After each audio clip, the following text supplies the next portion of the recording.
Gujarat state का latest minimum wages आ चुका है और हम लोगों के बीच है। देखिए हम डायरेक्ट चलते हैं सर्कुलर की ओर और आपको लेकर के चलते हैं और दिखाते हैं 1 अक्टूबर 2023 से क्या लेटेस्ट मिनिमम वेजेज बन के आया है। गुजरात स्टेट के अंतर्गत कोई भी प्राइवेट एम्प्लॉय अगर किसी भी ऑर्गेनाइजेशन में काम कर रहा है तो उनके लिए क्या लेटेस्ट मिनिमम वेजेज बन के आया है एज पर द सर्कुलर के हिसाब, एज पर द शेड्यूल के हिसाब से। और अगर आप स्किल्ड है, सेमी स्किल्ड है और अनस्किल्ड है तो आपका लेटेस्ट मिनिमम वेजेज क्या बन के आया। मैं आपको यह भी बताऊँगा कि जो आपका अप्रैल में मिनिमम वेजेज था और वहाँ से और अभी जो लेटेस्ट अक्टूबर में मिनिमम वेजेज आया है उसमें कितने रुपए की बढ़ोतरी हुई है। तो चलिए डायरेक्ट चलते हैं सर्कुलर की ओर।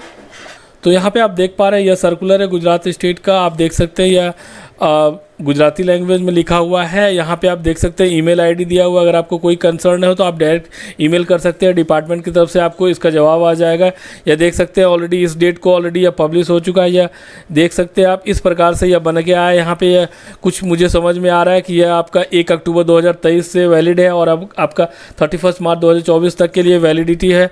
इस प्रकार से यह सारा डिटेल है। तो डोंट वरी, मैं आपको चार्ट के माध्यम से इसको एक्सप्लेन कर देता हूँ क्या लेटेस्ट मिनिमम वेजेज बन के आया है, अगर आप गुजराती लैंग्वेज नहीं समझ पा रहे हैं तो।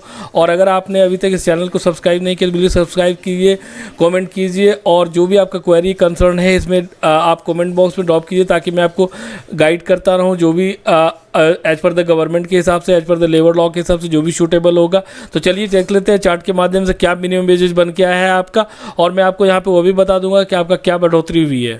तो यहाँ पे हम देख लेते हैं कि क्या आपका चार्ट के माध्यम से बन के आया। इसी मिनिमम वेजेज के आधार पे आपके सीटीसी में बढ़ोतरी देखने को मिलेगा और इसी मिनिमम वेजेज के आधार पे आपका जो टेको में बढ़ोतरी देखने को मिलेगा। इसी मिनिमम वेजेज के आधार पे आपकी जो भी स्टैट्यूटरी पेमेंट है वह डिडक्ट होंगे। तो आप देख सकते हैं आपका जो इस प्रकार से बेसिक बन के आया है, स्किल्ड, सेमी स्किल्ड, अनस्किल्ड का, और ये जो है डीए इस प्रकार से बन के आया 546 रुपीज़ पर मंथ का बन के आया है।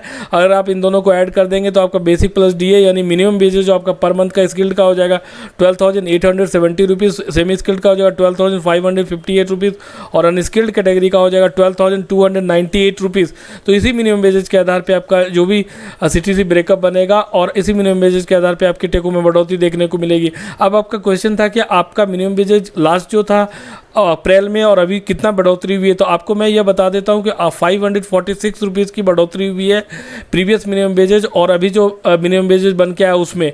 तो इस प्रकार से आपको इसको समझना और इसका यूज करना है। जो भी एम्प्लॉयर है या एम्प्लॉई है आपको इसके बारे में अवेयर होना चाहिए।